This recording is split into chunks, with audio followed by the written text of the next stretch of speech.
As we did tell you earlier, the Bank of Canada raised its key lending rate today, boosting it a quarter point to 1 3/4. A number of major banks have already raised their prime lending rates, affecting everything from lines of credit to new mortgages. And Canadians with variable rate debt could quickly feel that pinch. Jacqueline Hansen has that story.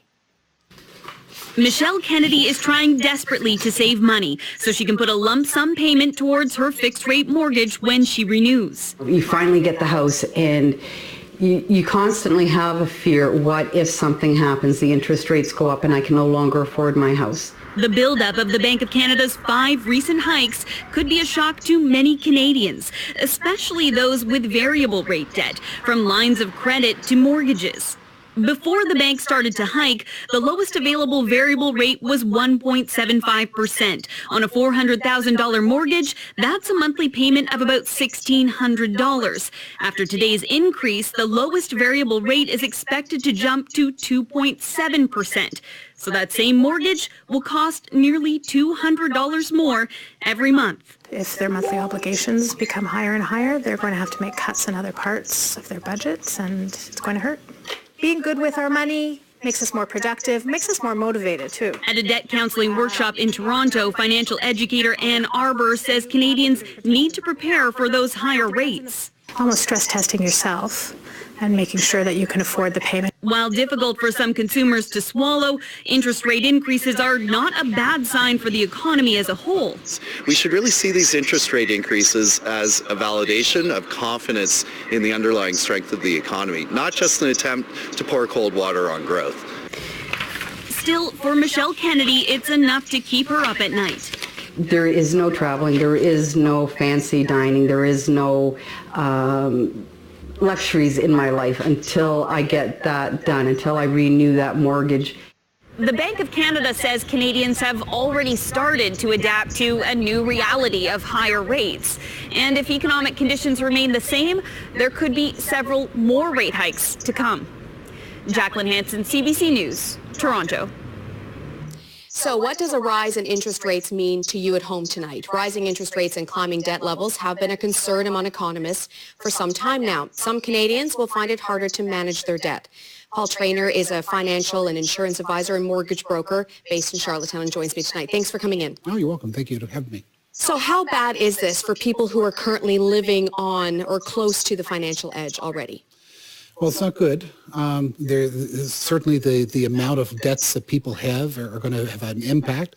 The rising increase in mortgage rates is going to have a huge impact, and people are going to have to change their lifestyle.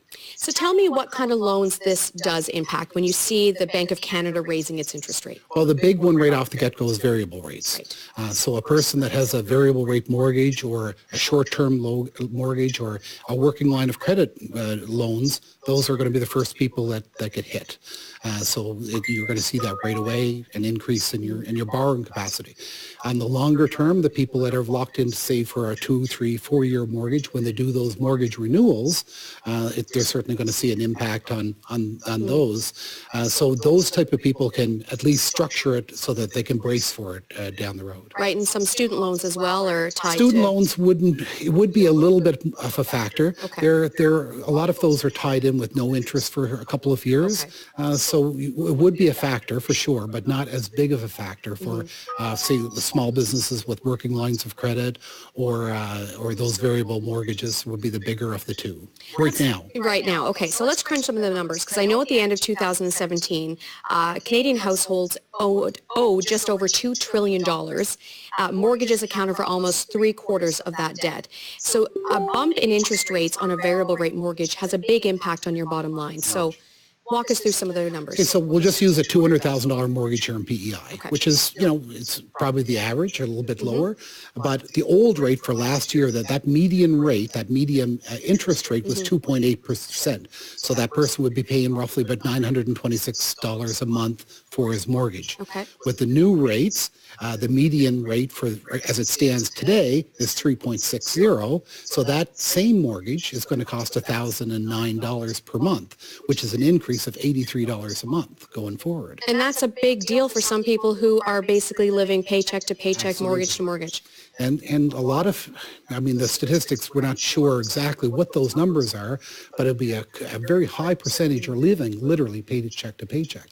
So you add another $93 or $83 a month onto their mortgage payments, and you have to have a mortgage. Right. You know, you have to, that's one of those things that you have to pay. So it's not like you can cut back on it. You have to pay it. So how did we get here? How did we become such a debt-laden economy in a country? Well, I guess over the last 10 years, the interest rates have stayed so consistent. Yeah. We didn't Cheap loans, right? Cheap loans. Yeah. And people, unfortunately, they got, they used other means. Instead of having one TV in the house, they might have had two or three, and they lived maybe a little bit beyond their means. Right, the buy now, pay later type of thing. And we've seen consumer debt loads, like credit card debt, those type of debt loads, which is another topic for another discussion, but those levels have increased a lot. So when you see your car payment loans or your mortgage payment loans increasing, they go, so people are going to have to restructure. Yeah, Canadians currently owe, $1.69 for every dollar or after-tax income that they earn a year. So that's quite significant. So just quickly before I let you go, the next interest rate decision on December 5th, do you think they will raise rates again? 100%. Well, we don't know a percentage, but if I was a betting man, it's going to be, there's no question they're going to increase. So people should be thinking about that. 100%. Okay. Paul Traynor, thanks so much for coming. You're very welcome. Thank you for having me.